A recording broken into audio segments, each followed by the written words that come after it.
Hello and welcome to yet another episode of the God is a Geek Retrocast. Once again, joining me in our little virtual studio is my colleague Robin Parker. Hello. And as you can see, things have changed this month. We've had a little upgrade. We're all running in 720p gloriousness if you're watching on YouTube or on God is a Geek TV. And we're going to be playing Bubsy, the Bobcat in Claw's Encounters of the Third Kind.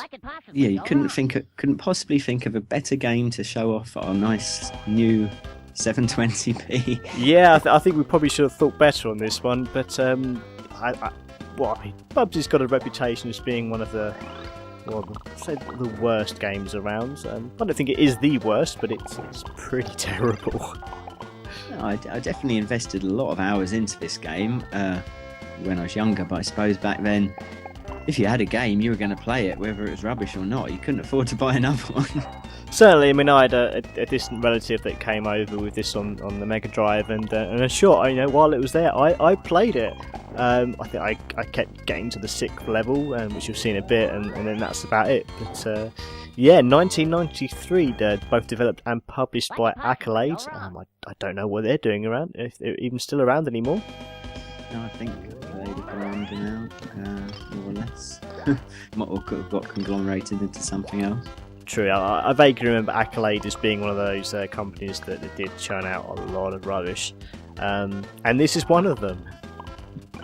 Yeah, it's it was obviously trying to grab hold. Released in '92, it was obviously trying to grab hold of the sort of Sonic the Hedgehog market, sort of lovable animal running quickly through levels. But as you can see even from these videos, it horribly lacks the speed of a game like Sonic.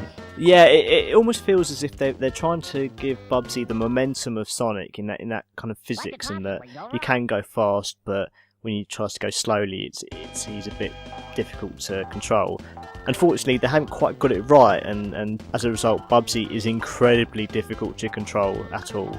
You'll jump and you'll keep feeling like you're being pulled in one direction when you're trying, which is terrible in a platforming game when you're trying to do some absolutely pixel perfect jumps. Yeah, this game definitely at times does require some pixel perfect jumps. Like you say, just there where he's running down the hill, it almost starts to feel like, yep, you're getting some momentum. This is what they were aiming for, to make it a bit like Sonic. But then it slows down again, and it all feels a bit difficult to control again. Yeah, and this is definitely generic platforming by the numbers, the 16-bit era. This was Bubsy the Bobcat was supposed to be, it was intended for Bubsy to be a big mascot character and be a multimedia phenomenon like Sonic and Mario had been. It even got to the stage where there was a Bubsy pilot of a cartoon, which didn't go as far as a pilot. But you can actually see it on YouTube, and it is absolutely terrible. Yeah, I think it's become a bit of a sort of running joke online in general. It's if you watch that cartoon, it's fairly terrible. It is. I mean, Bubsy as a character is just terrible. I mean, he's well animated, as you can see in all the little death scenes that happen. The problem is he has a voice, and it's a very annoying one. He's kind of trying to come off as some sort of cool, quippy kind of character, like Sonic had been. But it just comes off as being a massive dick. Yeah, he's got a lispy, irritating, wisecracking voice, and it's just the amount of times you hear him say the name of the level, or his little quip he says when the level's about to begin, it drives you up the wall. Yeah, I mean, this game does so many stupid things. You can actually die if you fall, if you jump off too high a platform, which is ridiculous for a platformer like this. You have 9 lives, but the life counter says you have 10. And you actually die on 1 life left, which is weird. Yeah, I mean, there's so many strange design choices. I mean, the falling from high heights is made even more puzzling by the fact that you have the glide function which slows down your fall. So surely you should be able to fall from any distance if you can glide. But no, there are certain falls which you will just die immediately. Yeah, you do die a hell of a lot in this game. It's utterly puzzling. You'll be running so fast, and then there'll be an enemy right in front of your path that will actually kill you straight away. Yeah, because the game keeps switching from slow to fast. You will fly across the level, invariably hitting somebody who you had no chance of knowing was ever going to be there. No, and there's no warning either. You can look up and you can look down, but it's not very easy to do. And you may find yourself jumping up at a platform and dying because there was an enemy just happened to be standing where you were going to jump up to. Yeah, and considering the fact that you can collect all these yarn balls, it's what you seem to be constantly doing. It completely lacks the functionality of something like Sonic the Hedgehog, where collecting these yarn balls gives you a sort of second life, a second chance. One hit, you die. That's as far as this game goes. Yeah, it doesn't feel like there's actually a point to collecting anything in this game because there are yarn balls everywhere and they don't seem to do anything apart from make the counter go up and give you more points. I think if you reach some sort of magical number, you might get an extra life, but I think it's quite a high number. It's nothing. You do have to collect several hundred before anything starts happening, I think. You seem to be getting killed by a random cheese wheel that came out of nowhere. Yeah, which is even stranger considering the first level was called Cheese Wheels of Doom, and there are no cheese wheels on the first level. However, they're here on the second level. Ah, well, there you go. That's Bubsy all over, just completely dicking around and doing everything you don't want him to do. Not making any sense. And there you go. There you go. How were you ever going to see that enemy until it was too late? Exactly. It's just utterly ridiculous, this game. I hated every moment playing this, but that's the sacrifice I make for you, the viewer. I play these really crap games, and we talk about them for your own benefit. Perhaps the deal should be that you played this one, so now the viewers have to play Bubsy 2 and the Bubsy game which came out on the PlayStation just to make up for it. Yeah, there have been 4 Bubsy games. So there was a sequel on the SNES and Mega Drive, there was another game on the Atari Jaguar, and there was a 3D game on the PlayStation and PC. How it made that many games, I don't know, because it should have been killed off after the first game. And for those unlucky enough, Bubsy 2 was even ported to the Game Boy. Oh god, that must have been an absolute crock. Considering the sort of level of platformers on the Game Boy anyway, a port of a horrible platformer onto the Game Boy doesn't bear thinking of. No, I mean, and the platformers never particularly went well on the Game Boy because there was that smaller screen, and I got a feeling that probably the developers decided to make Bubsy as big as they could to show how animated he is, and probably couldn't see what the hell was going on. Oh look, this is me just dying, an enemy jumping on me. Speaking of the sprites, that's probably the best thing about the game. He is well animated. The death scenes, as you said, are quite interesting, although you'll see them hundreds of times. And he has sort of a lot of character in that sprite. But then when you put the voice to it, it just puts you completely off. Yeah, I mean, the graphics aren't offensive. Yeah, as I say, the animation is great. Bubsy does have a lot of character. Even watching him just kind of celebrating winning it, that looks great. It's a well-designed character. I don't know why there's an exclamation mark on his t-shirt, but in any case, he looks good. Yeah, it's never explained, the exclamation marks, and the fact that exclamation marks are the mid-level checkpoints or anything. It's just, there's no explanation really.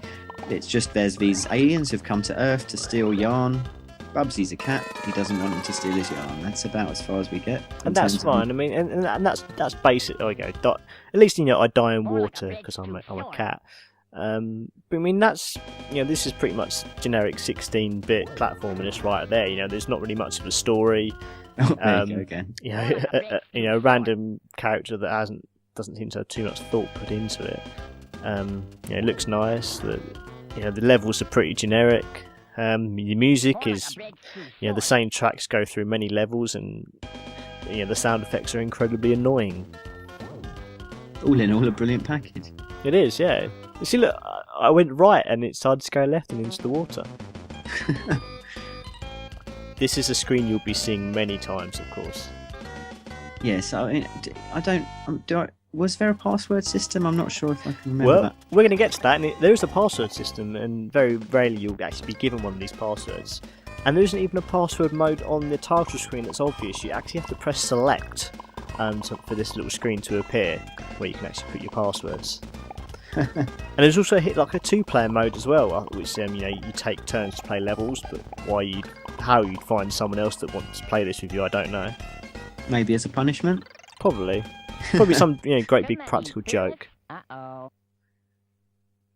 course, every level in the game does have some sort of pun as a title, just to add to the annoyingness. Yeah, that is one thing you can say about Bubsy. It is consistent in that it's consistently annoying. Yeah, it's relentlessly unfunny.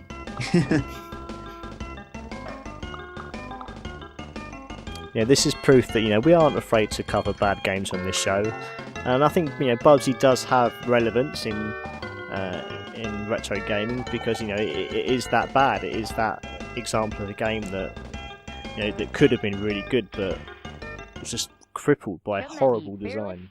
And there you see as well, characters throwing eggs from off screen, so there's no chance you'd see that coming. No, and that's another little death by falling.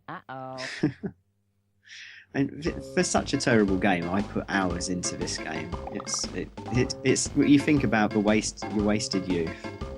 Yeah, I mean, I played quite a fair bit of this game as well, and I think I never got any further than this level, and God knows how I persevered that far without passwords.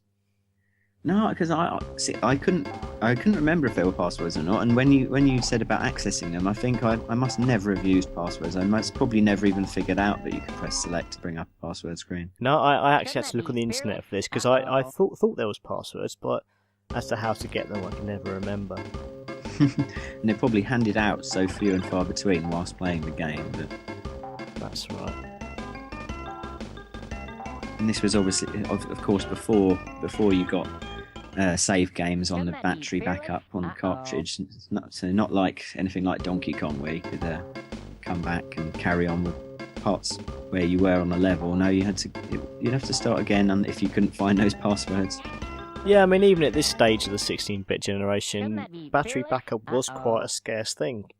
I mean, the Sega Mega Drive had very few games that even had a battery backup. I mean, the only one that I can really remember is some of the RPGs, as well as Sonic 3. I think there are very few of them actually bothered, and it was passwords all the way.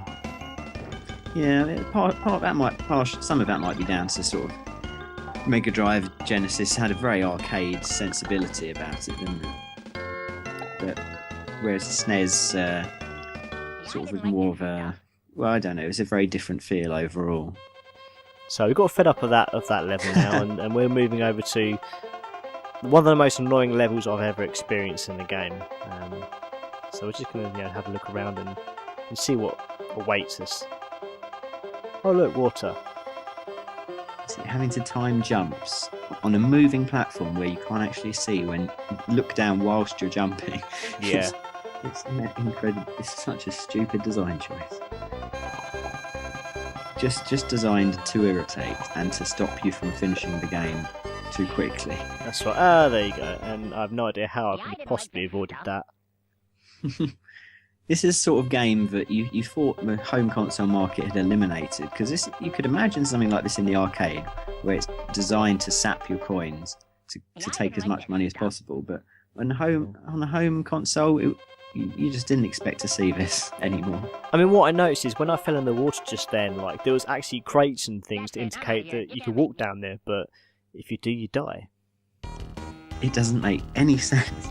And I mean, there's even some of the crates throughout the levels have anvils on, because the anvil crates you can't actually smash. I can only think the reason was they designed the levels and then realised some of the jumps were impossible, so they had to add these indestructible crates in so that you could actually make the jumps. That would not surprise me if that was actually the case. Yeah, and this is level 13, and I think there are 16 levels in the game, so you can imagine the difficulty is unbearable by this point. And believe me, it is unbearable by this point. Yeah, I absolutely never saw that level. That doesn't even look vaguely familiar. I'm amazed they even bothered to actually put this level in the game, because I don't think anyone ever got it past the 6th or 7th level. Yeah, I mean, even there, even on those bonus levels, the yarn collecting levels, there was this stupid jump. It just threw you off the end. into oblivion. Whereas you could see what direction you wanted to go into, but it just too much momentum, and you just go flying off without any warning.